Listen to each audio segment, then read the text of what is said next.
Hello, welcome back to Chapter Day. Happy Thursday. Wow, we are really moving on through the week. And today we'll be reading Job chapter 11. Not a long chapter, as most of the chapters really have not been.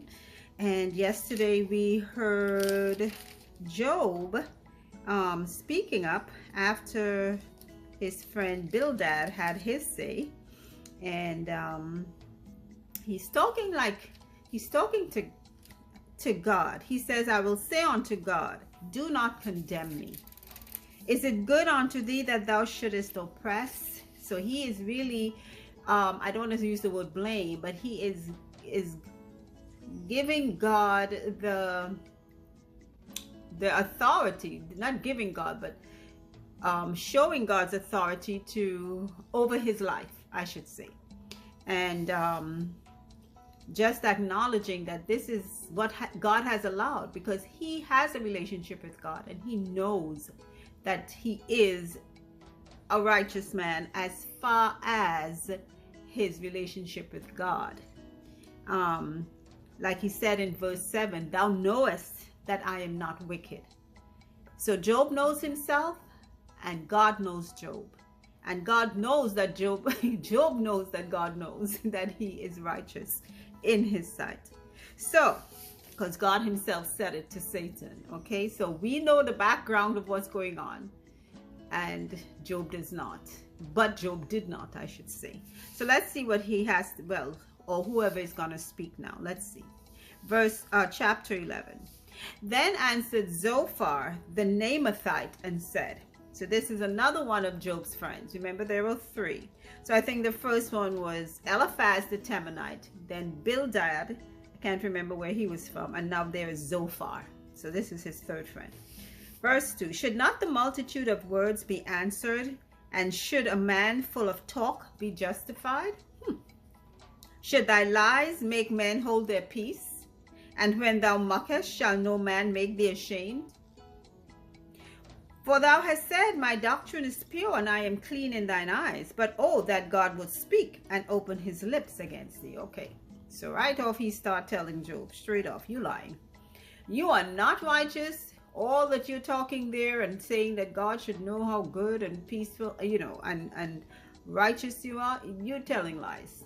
That's what he's telling Job, okay? And if God should, and should the lies of men, should Job's lies make everyone be quiet?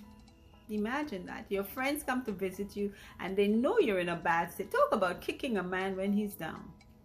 Wow. Verse 6. And that he would shew thee the secrets of wisdom, that they are double to that which is. Know therefore that God exacteth of thee less than iniquity deserveth. My gosh. Canst thou by searching find out God? That's one of those famous verses that we have. Canst thou find out the Almighty unto perfection? It is as high as heaven. What canst thou do? Deeper than hell. What canst thou do? Or know? The measure thereof is longer than the earth, and broader than the sea. If he cut off and shut up, or gather together, then who can hinder him? So Zophar is saying, if your lies are not going to make us be quiet, okay? You think because you're telling lies, everyone should be quiet? And God is taking from you, God is giving you less than you deserve. Okay? Wow, what a friend. Oh my gosh. Let's go on. Verse 11. For he knoweth vain men. He seeth wickedness also. He's talking about God. Will he not then consider it? For vain man would be wise, though man be born like a wild ass's colt. If thou prepare thine heart and stretch out thine hands toward him. If iniquity be in thine hand, put it far away, and let not wickedness dwell in thy tabernacles. For then shalt thou lift up thy face without spot, yea, thou shalt be steadfast and shalt not fail. So he's telling Job, hey, God knows our wicked deeds, which is true. God knows how vain men are, and he sees our evil deeds. So don't let wickedness dwell within you. He's telling Job that, okay? For then shall you lift up your face without spot.